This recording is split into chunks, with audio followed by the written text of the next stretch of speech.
Hello Cancer, Sun, Moon, Rising, and Venus signs. Kamusta kayo? Sana po'y nasa mabuti kayong kalagayan. Welcome back po sa Star Tarot. At kung bago kayo rito, welcome din po kayo. Please subscribe, like, share my videos, and leave me a comment kung nakaresonate po kayo. So, toil and labor, dedication, pero meron kayong great fortune. So, maganda rin na balance yung ibang energy dito. So, toil and labor po pwede, no, na yung trabaho ninyo could be very, um, could be mentally challenging or could be physically demanding, no?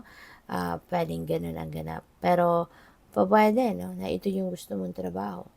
Kasi merong mga tao, merong mga iba siguro sa inyo, Cancer, na gusto ninyo yung ano, kinukuti-kuti. Alam mo yun? Gusto niyo yun ng madetalye. May mga taong gano'n na yun ang hilig nila. Or pwedeng meron din mga tao na ang gusto nila, yung ano, yung talagang pag nagtatrabaho, pinagpapawisan, yung gano'n, yung physical skilled, yung gano'n, diba? So, pwedeng this is your choice, no? This is your choice na gano'n ang gagawin ninyo. And, pwede ng iba sa inyo rito, siguro, baka meron kayong ipinaglalaban sa korte. Pwedeng this is your rights as an employee, no, na pwede ninyong pinaglalaban sa ngayon. Baka matagal na kayo nagtatrabaho, baka hindi kayo pinapasweldo, or baka matagal na kayong nagtatrabaho, ilang buwan na, pero baka hindi kayo binibigyan, no, ng ano ninyo, ng kung anong benefits, no? Pwedeng ganon. So, or for other reasons pa. So, siguro yun ang dahilan.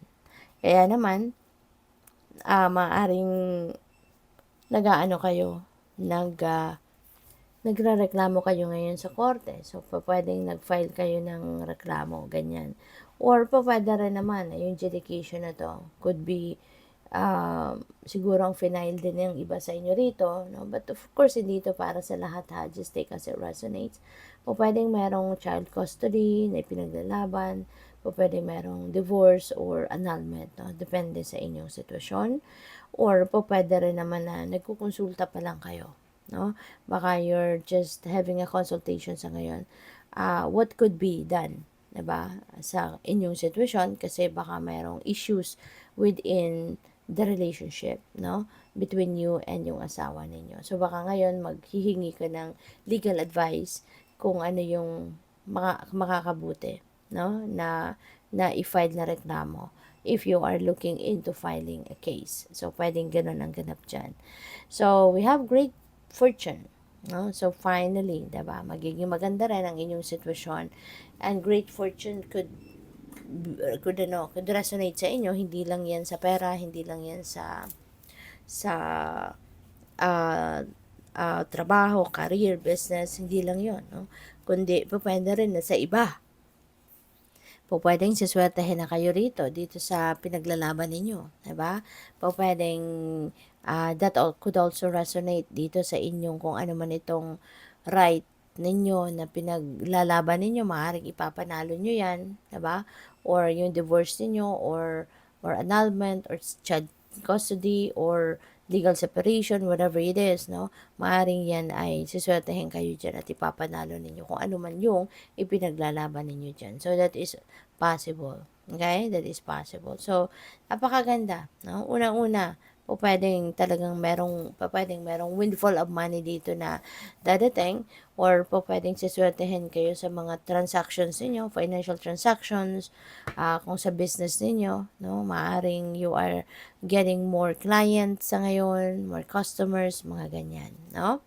So, good luck. And by the way, maraming salamat for subscribing. And kung hindi pa kayo nakakapag-subscribe, subscribe na kayo. And maraming salamat din for not skipping the ads. Malaking bagay po yun sa akin. Thank you. And kung gusto po ninyo na mag-join sa membership, just click the join button po sa baba ng video. Okay? Thank you po. So, your next message is the Page of Wands. Ayan. So, this is good news coming your way. Okay? Merong magandang balitang paparating, something that will excite you, something na Could be related to your talents, to your creativity, ganyan. Pwede kasi na meron ditong opportunity for you para kayo ay magkaroon ng ng a chance, 'di ba? Na magamit ninyo yung inyong passion, ma-express ninyo yung inyong talents, mga ganyan. So, pwede, no, na yung mga opportunity na to na dadating could give you that chance, no? So, good luck. So, we have 10 of wands. So, burden ito, no? Burden. So, pwedeng related ito sa trabaho, pwedeng related sa relationship. Okay? Kaya siguro kayo magfa-file or kino-consider ninyong mag-file ng case, no? Katulad ng sa trabaho, kung ano man itong siguro, 'di ba? Baka inaabuso kayo sa trabaho, pwedeng ganon. So, maybe that is something na inirereklamo ninyo or pwedeng relationship nga ito. Kaya pwedeng hirap na kayo sa partner ninyo, sa asawa ninyo, sa sitwasyon ninyo dyan.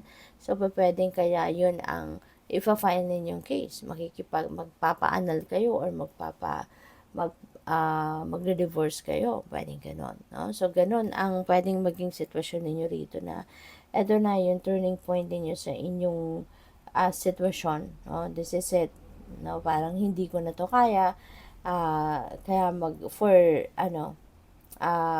for formality sake, 'di ba? Maaring 'yun ang gagawin niyo, magsasampa na kayo ng case against doon sa mga taong ito. So, what else? We have the Four of Swords. So, pahinga kayo. Okay?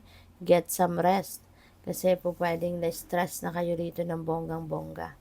Pwedeng physically stressed out na kayo sa trabaho, or pwede rin na physically stressed out kayo din pwedeng sa relationship kasi at sa bahay, 'di ba? Maaring kasi yung person niyo pwedeng wala din talagang pakialam, 'di ba? Maaring, let's say, meron pa kayong maliliit na kids. Talagang ikaw na yung siguro ikaw na yung major provider ng finances, ikaw pa yung physically nandiyan present, no, sa mga anak ninyo, at kayo pa talaga yung nag-aasikaso lahat, at maaring wala kang tulong na nakukuha, kaya you are physically, mentally, emotionally exhausted, no? Pwedeng ganon. Pwede rin na obligasyon ito sa pamilya, responsibilidad, no? For some of you na wala namang ganong sitwasyon, pwedeng pagod na din kayo, 'di ba? Kaya gusto na rin ninyo na i-give up, no? Kung ano man yung obligasyon ninyo, baka gusto ninyong umalis, pwedeng ganyan, no? So, yun, pahinga ka, okay? Pagpahinga mo yung katawan mo, yung isipan mo. You need some rest. You need some time for yourself. Okay? Para makapag-rejuvenate ka, makapag-recharge ka. So, good luck. Thank you for watching. Love and light. Namaste.